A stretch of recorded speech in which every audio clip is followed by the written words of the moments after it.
The goal is to get the U.S. to return to the nuclear deal it withdrew from nearly 3 years ago and end punishing economic sanctions, and at the same time force Iran back into compliance.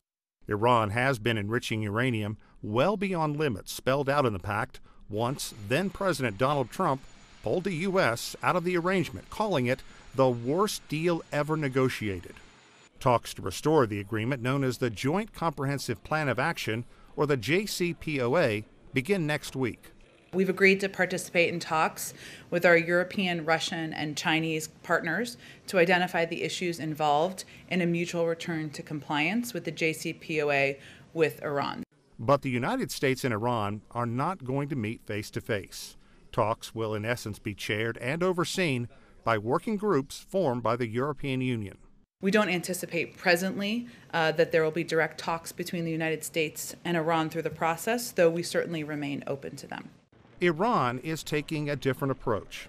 The country's foreign minister, Mohammad Javad Zarif, tweeting, "The aim, rapidly finalize sanction lifting and nuclear measures for choreographed removal of all sanctions, followed by Iran ceasing remedial measures. No Iran-U.S. meeting, unnecessary."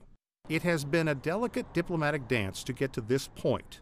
When Trump pulled the U.S. out of the JCPOA, he implemented harsh sanctions against Iran, hoping the penalties would bring Iran back to the negotiating table.